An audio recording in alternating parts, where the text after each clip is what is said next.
일일 설교하겠습니다. 오늘 설교 제목은 하나님을 가르치는 신학이다. 이사야 65장 12절입니다. 내가 너희를 칼에 붙일 것인즉 다 굽으리고 살육을 당하리니 이는 내가 불러도 너희가 대답지 아니하며 내가 말하여도 듣지 아니하고 나의 눈에 악을 행하였으며 나의 즐겨하지 아니하는 일을 택하였음이니라. 이거 좀 바른 성경으로 다시 읽어드릴게요. 이사야 65장 12절 내가 너희를 칼에 붙임으로 너희 모두가 사륙하는 자 앞에 엎드러질 것이니 이는 내가 불러도 너희가 대답하지 않으며 내가 말하여도 너희가 듣지 아니하고 너희가 내 목전에 악을 행하며 내가 기뻐하지 않는 일을 택하였기 때문이다. 아멘. 여러분, 이 내용이, 이 하나님의 말씀이 되게 중요합니다. 뭐에서 중요하냐면요, 오늘날 우리가 교회에서 배우는 그 교리, 그리고 신학교에서 신학생들이 배우는 그 교리와 지금 하나님의 이 말씀이 정면으로 대적하고 있습니다. 엄청나게 중요한 내용입니다. 구절입니다. 여러분, 우리는 하나님에 대해서 정확하게 알아야 됩니다. 특별히 하나님 그 예배는요, 우리가 하나님을 알아가는 일이 예배이거든요. 안식일이 오늘날 예배라고 우리가 이야기할 수 있습니다.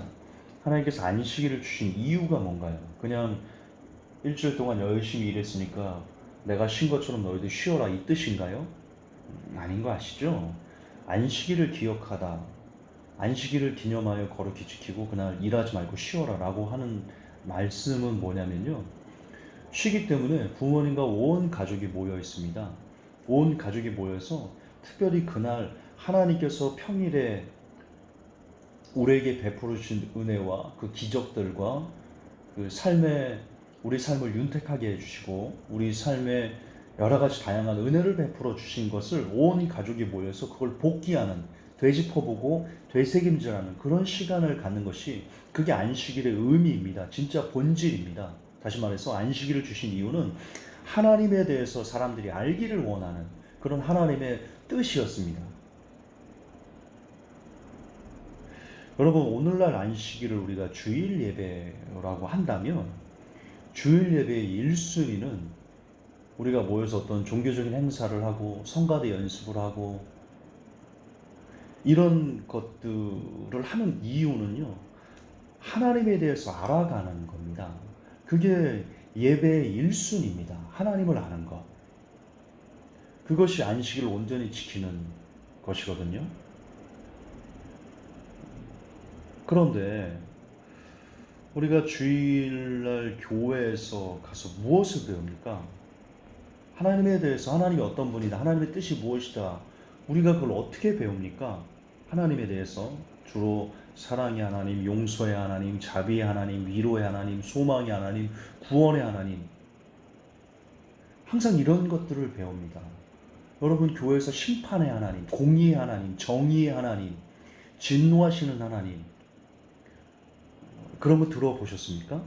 거의 못 들어보셨습니다. 물론 사랑의 하나님, 용서의 하나님, 자비의 하나님, 위로의 하나님, 소망의 하나님, 구원의 하나님이, 이런 하나님이 틀렸다는 것이 아닙니다. 문제는 치우쳤다는 겁니다. 여러분, 이렇게 치우친 하나님에 대한 지식은요, 우리가 하나님에 대해서 왜곡하게 합니다. 하나님의 뜻도 왜곡하게 만들고요, 하나님 자체를 우리가 왜곡하니까 하나님의 뜻을 왜곡할 수밖에 없죠. 그래서 모든 것을 하나님께서 다 알아서 하신다, 여기에 인간의 자유의지는 개입할 틈이 없습니다. 근데 오늘 본문을 다시 한번 보십시오. 바른 성경으로 보십시오. 내가 너희를 칼에 붙임으로 너희 모두가 살육하는 자 앞에 엎드러질 것이니. 왜? 이는 내가 너희를 불렀는데 너희가 대답하지 않았어. 내가 말했는데 너희가 듣지 않았어. 그리고는 너희가 내 목전에서 악을 행했어. 내가 기뻐하지 않는 일들을 너희들이 스스로 선택했어. 보십시오. 모든 게 인간의 자유의지입니다. 그리고 자유의지에 따라서 하나님께서 심판하셨습니다. 그들의 결과에 대해서 물으셨습니다. 책임을 물으셨습니다.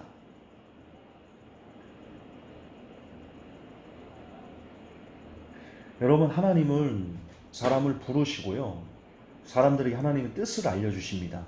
그러나 그 뜻에 응답하고, 부름에 응답하고 그 뜻에 순종하는 여부는요, 사람에게 맡기셨습니다. 그렇기 때문에 책임을 물으시는 겁니다. 그게 하나님의 뜻입니다. 이런 분이 하나님이시고요. 이런 분을 성경은 공의 하나님이다 라고 400번이 넘게 구약에서 말씀하고 계십니다. 예, 하나님께서 응답을 사람에게 맡기셨습니다. 하지만 거듭 반복하죠. 우리는 교회에서 인간은 100% 무능하기 때문에 아무것도 할 수 없다. 그리고 특별히 이것을 구원론에 대입을 해서 하나님께서 예정하시고 모든 것을 주관하시며 지배하신다.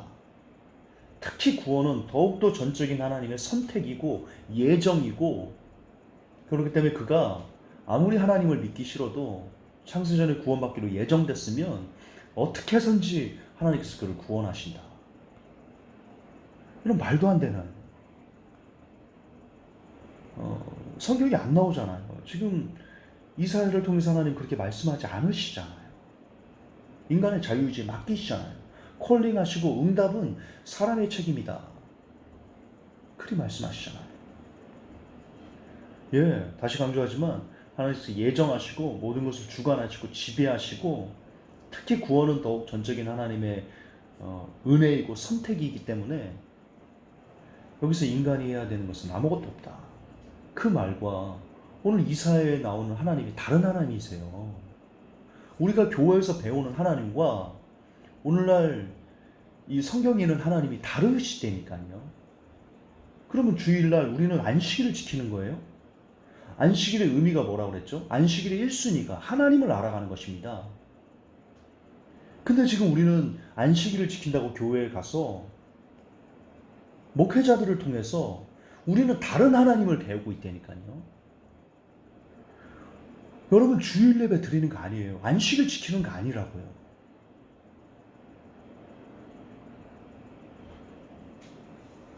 그거는 목사 책임이잖아. 왜요?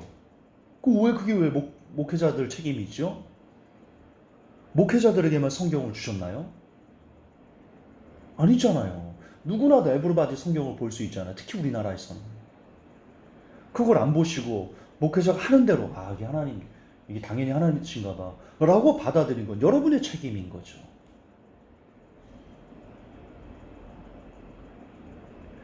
물론 여러분, 역사를 하나님께서 지배하십니다. 통제하세요. 그러나 아셔야 됩니다. 모든 게 하나님의 주권 안에 있지만 이 하나님의 주권은요, 인간의 자유의지를 침해하지 않고 역사하십니다. 왜냐하면 그럼에도 인간의 자유의지를 침해하지 않으시고 역사하셔도 그분은 그분의 뜻을 그분이 원하신 대로 얼마든지 이루어 가실 수 있는 전능자이시기 때문입니다.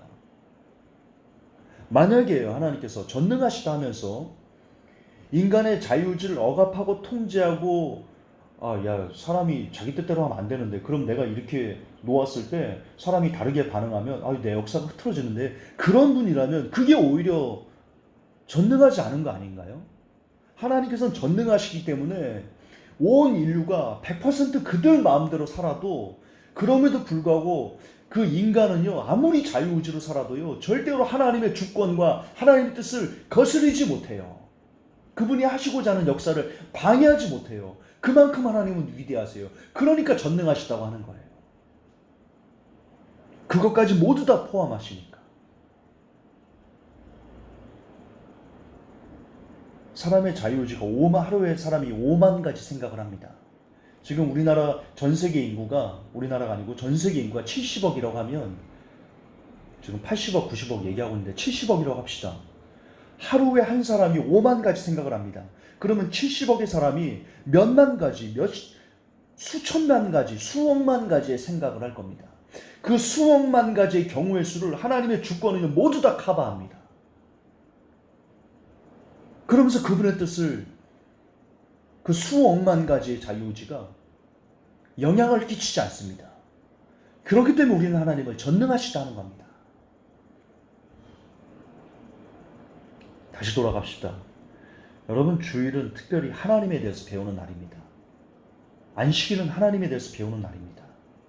하나님은 인간의 자유의지를 존중하십니다. 그런데 우리는 매주 교회에서 하나님께서 인간의 자유의지를 말살하셨다라고 배웁니다. 그리고 그것을 우리는 전적인 하나님의 은혜다, 전적인 주권이다 라고 여러분들을 속이고 있습니다. 신학이 하나님을 가르치고 있는 그런 형국입니다. 어처구니없는 거죠. 그렇지 않습니다. 하나님은 인간의 자유의지를 소중히 하시고요, 존중하시고요. 본인이 그렇게 창조하셨으니까. 사람을 처음 창조하실 때 자유의지를 주셔서 사람들이 본인의 뜻에 맞게 본인의 생각대로 살아갈 수 있는 자유를 허락하신 게 하나님의 뜻입니다. 그렇게 창조하셨습니다. 특히 구원에 대해서는요, 더욱더 철저하게 자유의지를 존중하시고 선택하라 하십니다. 그러므로 예정설은 없고요, 동시에 한 번 구원 영원한 구원도 없고요, 동시에 하나님의 주권에 대해서 우리가 잘못 알고 있다, 잘못 배우고 있다라는 것을 정말 깊이 여러분이 새겼으면 좋겠습니다. 하나님은 여러분의 자유의지를 사랑하십니다. 존중하십니다. 우리 오늘 짧은 설교지만 깨달음의 은혜가 제게 그리고 이 설교를 듣는 모든 사람들이 있기를 예수님의 이름으로 축복합니다. 하나님, 신학이 하나님에 대해서 왜곡하는 그런 참담한 시대에 우리가 살고 있습니다. 그런 하나님께서는 이사야를 통해서, 성경을 통해서 하나님이 어떤 분이시다라는 것을 명확하게 알려주셨습니다. 그러므로 누구도 핑계할 수 없습니다. 부디 하나님께서 우리의 자유의지를 소중히 여기시고 존중하시듯 우리도 우리의 자유의지를 써서 두렵고 떨림으로 우리에게 남은 그 구원의 길을 치열하게 싸워가는 은혜가 제게 그리고 모든 이 메시지를 듣는 설교 성도들에게 임하게 하여 주시옵소서. 예수님 이름 받들어 기도합니다. 아멘.